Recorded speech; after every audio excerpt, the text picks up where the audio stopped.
Films evolve through the creative process, sometimes most dramatically in the editing process. It's often difficult to reconcile the difference between what we desire and what we achieve. So were there any particular scenes in Hell and Back Again that you had to construct and or reconstruct while editing to achieve the social critique that is embedded in the film? Yeah, I think it was an evolution of my ideas evolving from a very naive idea that I think was mostly informed from fiction Hollywood movies of war. That it was this heroic, adventuresome,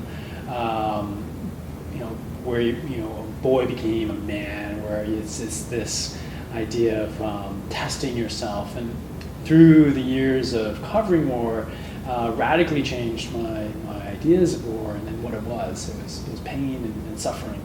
And so in the editing process, I tried to be cognizant of those representations of war that media generally feeds us. And I wanted to build on some of those cinematic techniques that Hollywood used and bring them to documentary and work in a space between documentary and fiction, and applying these really filmic techniques that you could do with this Canon 5D Mark II, very soft depth of field, moving, tracking shots that are very smooth, no narration, but still have it completely true footage. And so the editing process, we had about 100 hours of footage, and really with the help of Fiona, my editor, who just was so adept at pulling the threads of the characters and the story and weaving them together. And so even at the very beginning, I remember having discussions with Fiona of what I thought the film was about, and it ended up being something totally different. So I think I learned just being very open to what presents itself, and not trying to put too much of my own maybe false representations, or at least being aware of what my false representations were, to create something that was more honest and true to what happened. Okay, so you talked about Fiona, who teaches at bar, and she said that she's committed to illuminating perspectives that are often underrepresented in mainstream media, and loves to craft nuanced, emotionally resonant stories about complex social issues, like war, PTSD, exactly what the film was about. Did you find that having an editor with this background, like in anthropological issues and editing, impacted the final cut of the film, given its content and commentary? You spoke to this a little already, but like what specifically did she help you with? Because I know as a filmmaker, it's like really great to have one other person at least to bounce ideas off of. Yeah, so I knew of Fiona's work, Rock and Fragments, and the beautiful poetic form of that film really spoke to me.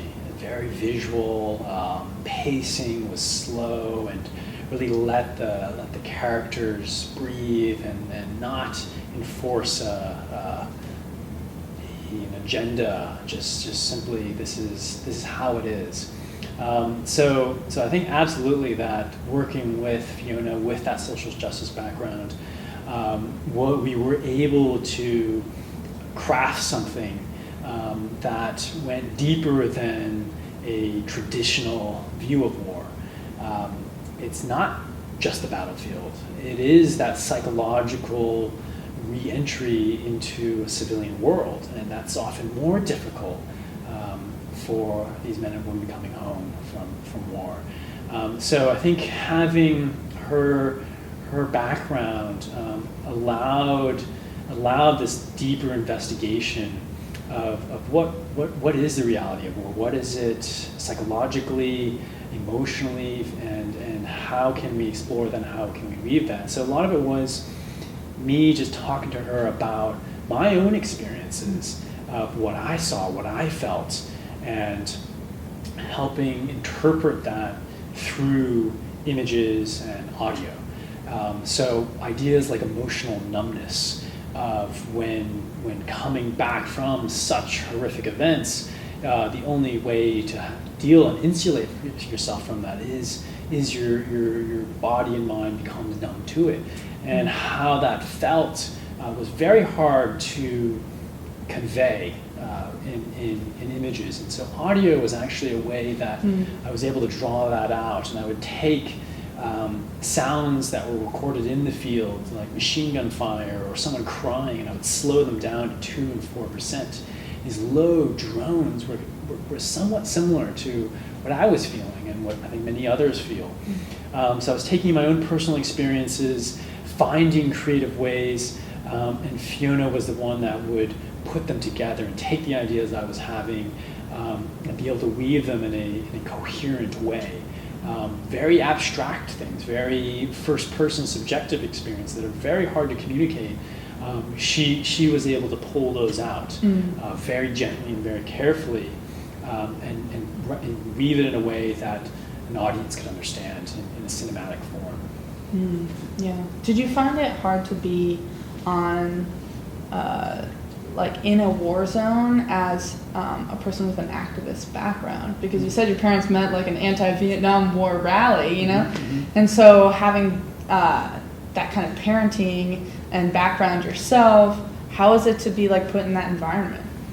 Yeah, I wasn't allowed to watch really violent movies, and so it was absolutely a huge shift to be embedded with the military.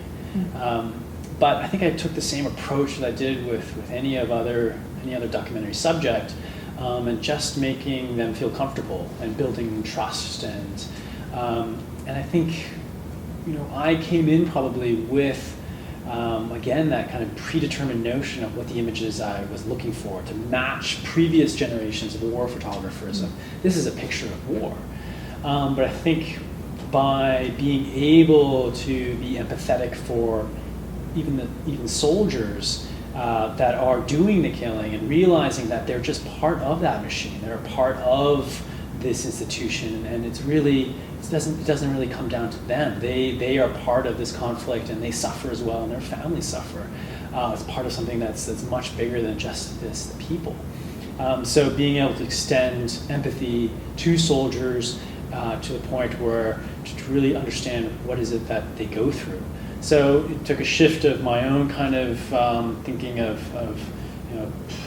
just straight black and white representations to, well, it's much, everyone part of the process is affected. And I didn't answer it in the Q&A, but I'm sort of thinking of it now, and the workers in these slaughterhouses, it's the same thing.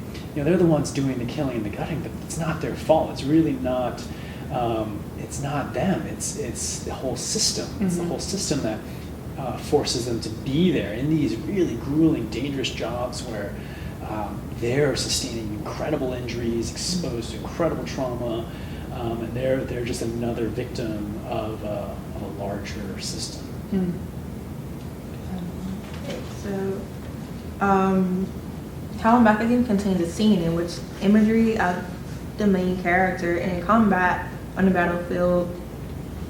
I'm sorry, I needed my glasses. Helen Beckham contains a scene in which imagery of the main character in combat on the battlefield abruptly cuts to the same character in the parking lot back home after his tour of duty. The contrast is jarring.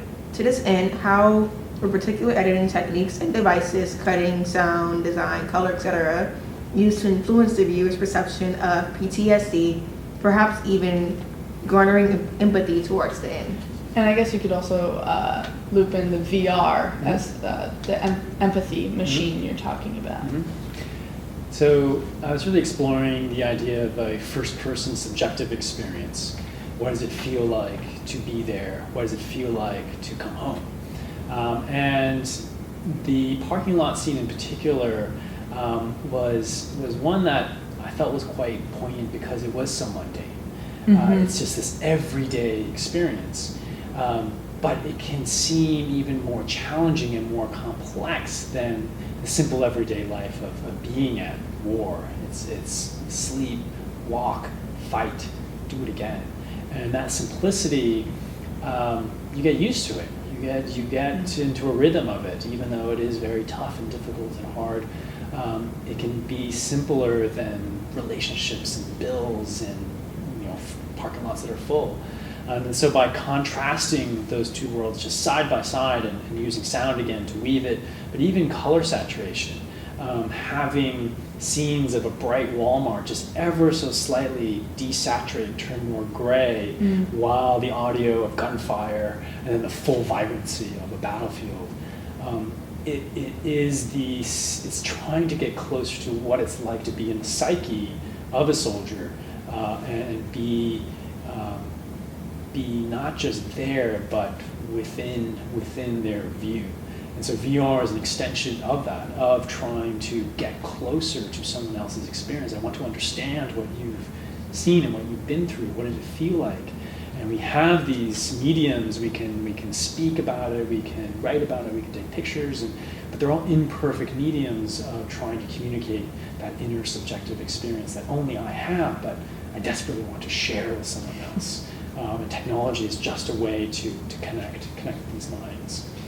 And you talk about, like, in your lecture, you talked about having, like, empathy classes or, like, learning tools to understand, like, what you're looking at in the, like, VR headset, or just, like, what you're experiencing when you're in that medium that we're not used to at all as a culture or anything, because it's brand new. Yeah. I loved what you said about the, like, well, film has had 100 years to get perfected, and we've only had 3 with VR. Yeah. And how is that notion of, like, learning these tools to get empathy different from, like, modes of brainwashing? So could these technologies be potentially used for the negative aspect, the dark side? Yeah. Yeah, and I think that is a question about the inherent moral, complete lack of morals within technology. It's inert. It is just a tool, and it's up to us to infuse these technologies with what we believe to be right, to be just, to be important. And so I think absolutely any medium, whether it's a book, television, or VR, can be used for purposes of pursuit of the interests of a very few. Right, but, like, what are the implications of calling it reality? I think that's the, like, difference between film and television, is that, like, this has reality in the title. Yeah. So, like, what are the implications of that? Well, we're going to start responding to it like reality.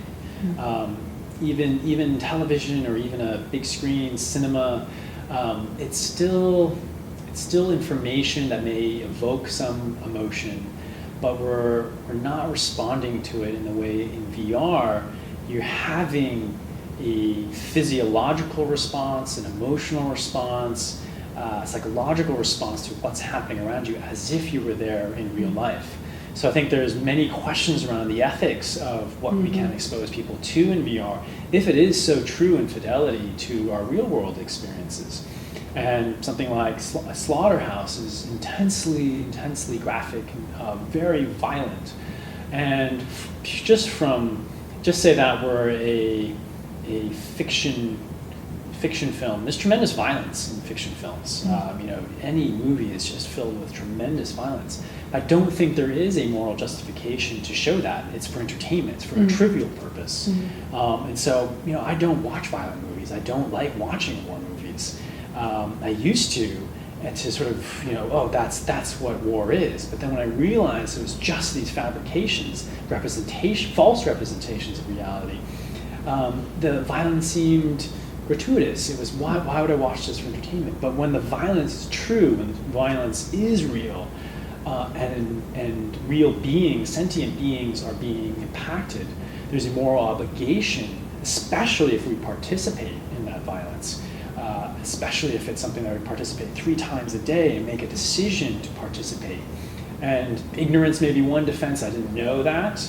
But once you do know, once you've been inside a slaughterhouse and you see how animals are killed and how they suffer, and it raises that moral question within yourself, and I think that's the power of VR, is it can raise these moral inquiries of am I doing what I think is right? And do I believe in this system of violence? And if you don't, and you choose a different path, one of compassion, one of healing, then VR has had that tremendous impact. I think that's that hope, is that because we could present highly realistic, and they're not reality, they're still pixels, they're still representations of reality, but the fidelity is so good, we will need to treat them as such. It will be like, open that door and you will go into a slaughterhouse. It will be that responsibility to say, you know, that's what's behind that door. And if it's just entertainment, it's trivial, but if it's real and if you participated, then you have an obligation to open that door and go inside and see it.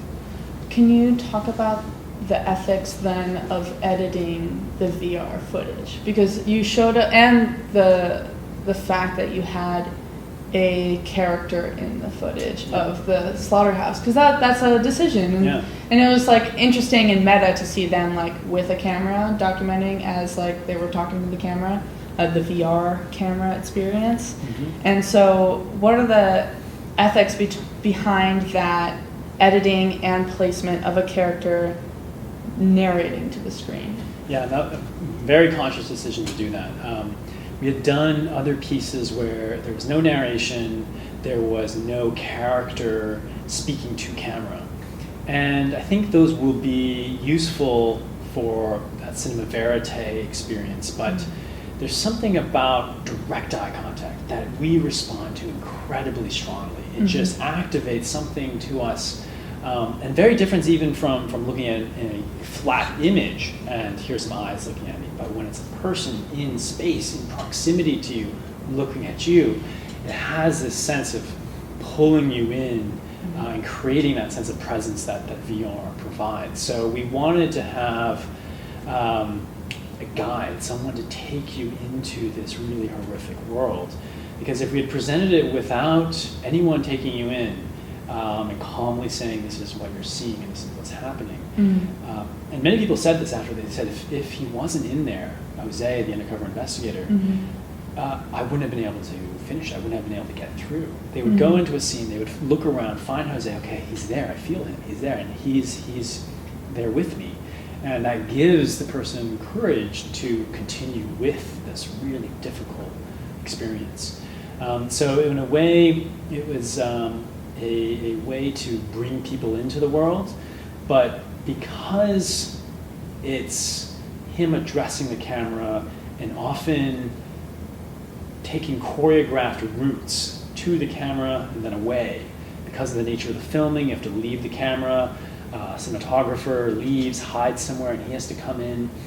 It's far more choreography than Hell and Back Again, where I tried to minimize my presence as much as possible and disappear. In this situation, I'm asking him to actually do things. So there is actually something that's changed here. This is not,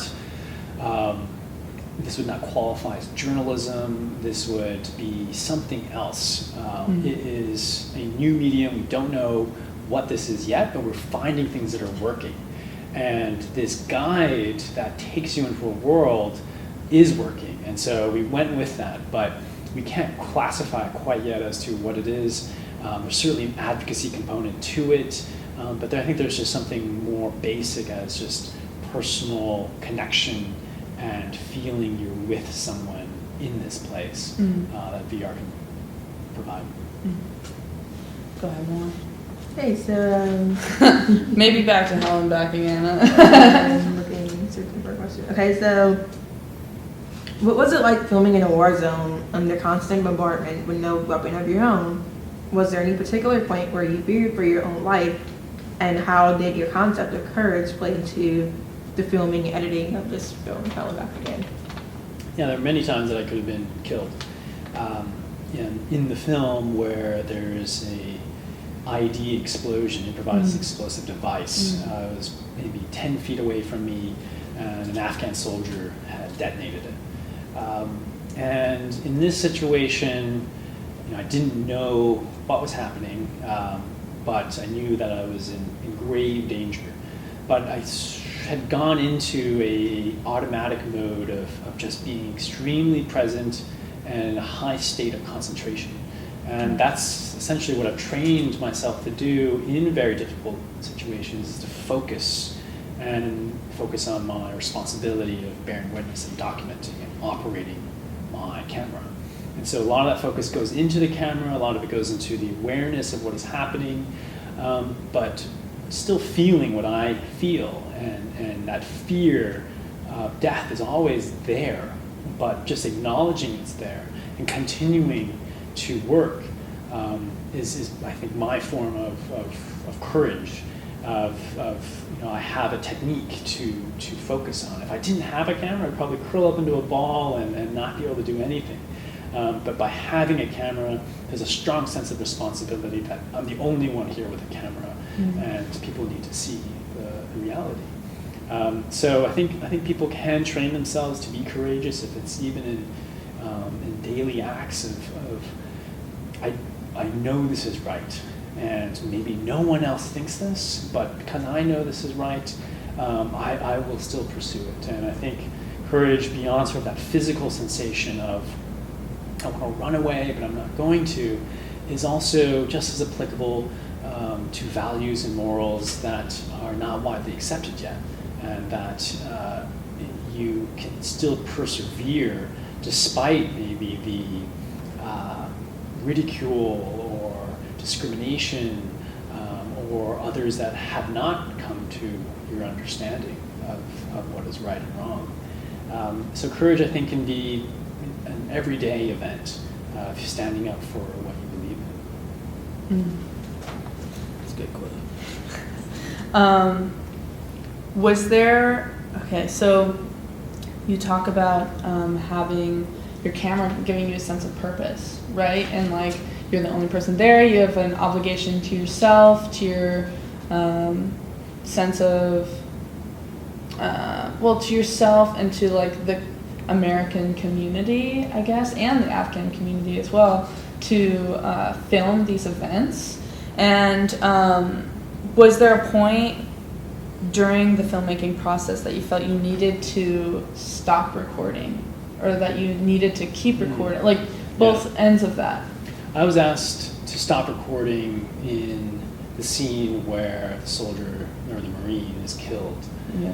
And this was one of those decisions that I had to make, in which the importance of what was happening there, the death of an American, outweighed the privacy that he's entitled to. But I did maintain his privacy by hiding his face and not revealing his face. So I think there is still a balance that one needs to reach. And so here is something where it is very sensitive. And I talked to the Marine's father, and I asked, we are planning to show this. Is this something that's all right?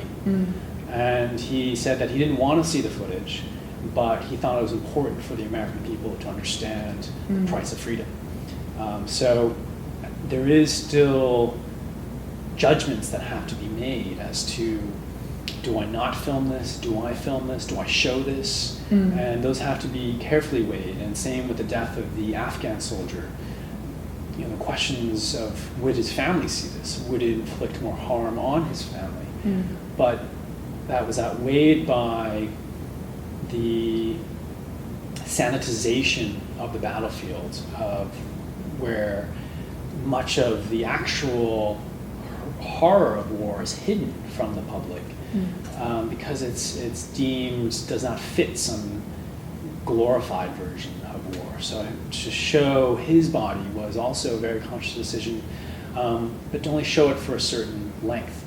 So there are very careful decisions that have to be made around death, about showing death, the implications of it that it will have, and why it is justified to show it. Yeah.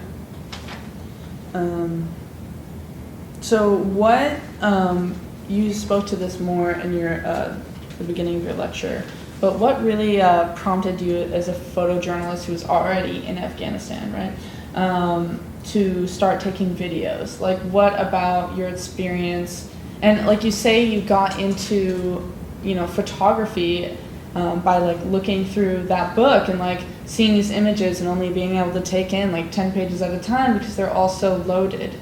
And how like, do you see video as giving people more, or is it just easier for people to chew on? Yeah, so I see photojournalism as a beautiful language, a powerful language, but I've also come to the realization that it's maybe like becoming like calligraphy, where it is something of the past, where when print and magazines and Life magazine and Newsweek, they were the window into the world. That was how people broaden their horizons. But we just have to look at the reality of how media is consumed. It's not on flipping on pages. It's on our devices, it's on our computers. And so I think it gets back to what is impactful. And if it's impactful to use another medium, another technology, then there should be nothing that holds you from the nostalgia of a previous medium. I mean, it's still to be treated with respect and reverence, and the photojournalists of the past are heroes and the reason why I've pursued it. But it has to come into play of do they change anything? And I came to the conclusion that my images were not having much impact. They were just another image of the war. And so video was a way for me to say, hey, look, this is still happening. This country is still at war. It's been at war for a decade. And when I showed the first video of it, people would say, almost across the board, they would ask, is this real? Because they hadn't seen anything like it before. It had that cinematic touch to it. It had this high resolution. And when I said, yes, this is real footage, they just could not believe it. And I was seeing the impact that video was having on people. And so video was a way to sort of reinvigorate photojournalism. Maybe it's now video journalism, or maybe it's something totally different in VR, but it's the same idea that can this have more impact? And can this change people's behavior to be kinder, more compassionate, and more empathetic? So I think we just have to realize the day and age that we're in and use the tools that we have, but not get too attached to those tools and say, this is the way it must be done. And because it may have had 100 years to perfect, it is more powerful now, but this is the one that's going to be how younger generations and generations beyond that have memories of our current time. And hopefully these images of factory farms and war are reminders to future generations not to repeat the mistakes that we've made. What does it mean to have like an immersive experience? Yeah, so I think there's an easy kind of way to place the guiding light, and it's just reality. It's how we experience the world. That's, I'm sure, different for everyone, but we all have these basic senses. We all have a way of assembling them into our mind and our brain. We don't know how that happens. We don't know how our brain does it. All we know is that I'm here, and I think you're here, and we're all having sort of a shared experience, but there's no way for me to actually go into your world. But here's something that's pretty close. Here's something that's pretty close to what I felt, what I saw, and what I heard. And that's what VR will become. It will be these memories, and they'll also be live, so there'll be these sort of live experiences where you'll be able to step into someone else's reality, and the fidelity will be so good that you will feel like you're in their shoes. You will be able to have an experience as a black person, as a woman, as a soldier, as a pig, and once our horizons are expanded of what it's like to have that experience, we will, I think, be more empathetic to others that are not like us, and we're able to expand that idea of what is in my circle of moral concern and what is out. And so I think this technology is a tool to expand that sphere of moral concern to include, as Einstein says, all creatures and all of nature. And I guess my last question is, what if VR doesn't take off?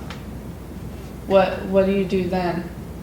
Yeah, I mean, I'll probably still be making films. I'll probably still be using video, and I'd probably be doing the exact same things except with existing technology.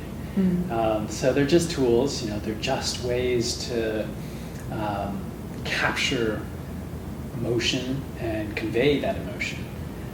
But if there's something else that comes along where I can just touch your finger, all of a sudden you're in my world or that of someone else's that is suffering, then I'll go to that. So there's nothing inherent about VR that I say, well, it has to be VR, but it could be something totally different. We don't know, but it does seem to be something that is very capable of generating empathy and I think compassion.